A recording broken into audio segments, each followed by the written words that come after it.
1.6 kilometers nga dalan gikan sa National Highway Road Junction sa Barangay Uno hangtod sa Barangay Mias sa Katipunan, Gisemento na. Kini pinaagi sa kapin 16 million road concreting project sa kagamhanang probinsyal. Dawato nato si Chris Sapong sa dugang detalye.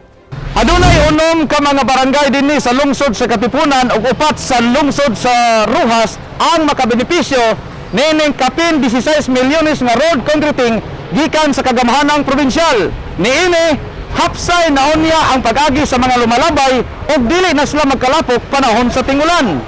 Pinaagi sa balor 16,650,000 nga road concreting project sa kagamhanang probinsyal.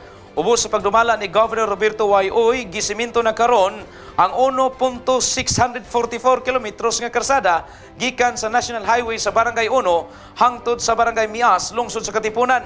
Matod ni Konsehal Ademar, yan Ochotorena sa Barangay Uno nga sulbad kini sa kapin 20 ka tuig na nga perwisyo og kalisod nga giantos sa mga lumalabay sa maong kalsada. Sumala niya nga medyo road kini tungod kay dinhi mag-agi ang mga lumulupyo sa kapin kung kulang na pulo ka mga suok nga barangay sa Katipunan ingon man sa Rojas.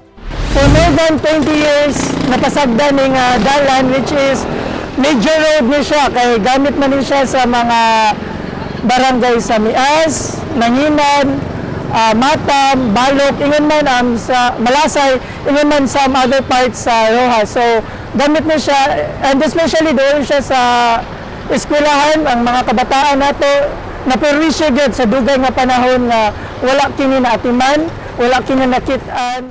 Dako usab kini nga kaayuhan sigon sa konsehal ilabi na sa mga estudyante nga moagi dinhi gumikan kay dili na gayud sila magkalapok pa labaw na kong ting-ulan. Dako kay siya tabang for the agriculture sector sa atong mga farmers, which is from sa kabukiran. Dako kay siya tabang na karon dayon for the students nga maglisod gyud diri nga time, especially tag-ulan, atong mga warm bodies, atong mga lumulupyo nga tagadlaw gaagi ani. So perwisyo yun siya. So busa siya nagkanayon nga dako ang iyang pagpasalamat sa labang makagagahom kinsa mo'y nagtudlo sa katawhan para mupili og matinud-anon nga lider nga muhatag gayud matod niya og balik sa buhi sa katawhan. Dako kayo itong pasalamat sa atong labang makagagahom si Jesucristo kay siya may hatag o mayong leader kanato.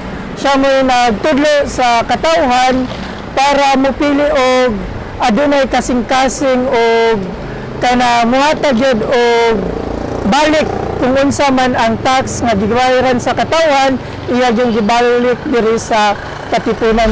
Sa ngalan sa tanang makabenepisyo sa maong proyekto og sa lokal nga kagamhanan sa Katipunan, gipaabot pod ni Sangguniang Bayan member May Kuwong ang iyang kinasingkasing nga pagpasalamat ngadto ni Governor Uy uban sa iyang kapikas nga si Evelyn Tang Uy og sa tanang opisyali sa kagamhanang probinsyal sa administrasyon ni Governor Uy. In behalf sa munisipyo sa Katipunan, in behalf sa mga katawan sa Katipunan sa Barangay Uno ug sa tanang nga mga barangay nga makahimaya aning dalan karon ang among kasing-kasing magpagpasalamat sa atong halandong Gobernador Roberto Uy uban sa iyang First Lady Ma'am Evelyn Uy sa mga walay puas nga paghatag og proyekto nga under sa administrasyon ni Governor Uy.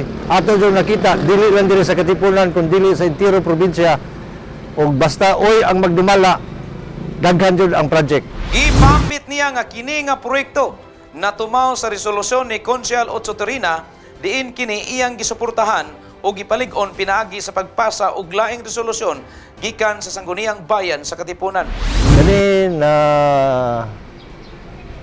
natumaw agi sa una sa resolusyon sa una ni Konsehal Ochotorena 3 years ago.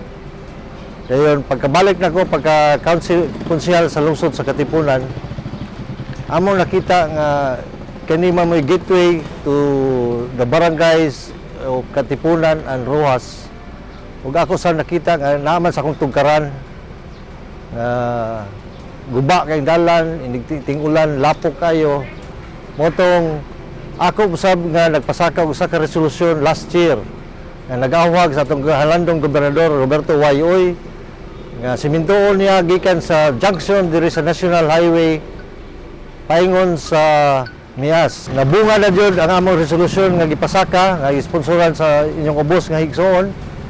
Gitagaan gayud kita og 1 kilometer og gipakapinan pa ni Gobernador paingon dito sa Barangay Mias. Si Barangay Chairman Ray Moyco sa Barangay Mias usab ang nagpasalamat ngadto ni Governor Uy kay gituman niini ang dugay na nilang gipangandoy nga simentadong karsada. Samtang malipayon pa niyang giduga nga aduna pay gisaad si Governor Uy nga lain nga road concreting project padulong sa Barangay Matam nga ilang gilauman nga maimplementar gayud sa umaabot. Nagsaad man po to si Gobernur ma'am nga naapay second phase para paingon sa Matam. Usbon ko, bisag wala pa sir, salamat daan sa imong ipanghatag nga proyekto diri sa Barangay Mias. Tibuok Barangay Mias sir, mo suporta kanimo. Salamat. Gikan dinhi sa Barangay Uno, Katipunan, Chris Sapong, alang sa Zamboanga del Norte Provincial News Network, ang dapig sa kamatuoran, duyog sa kalambuan.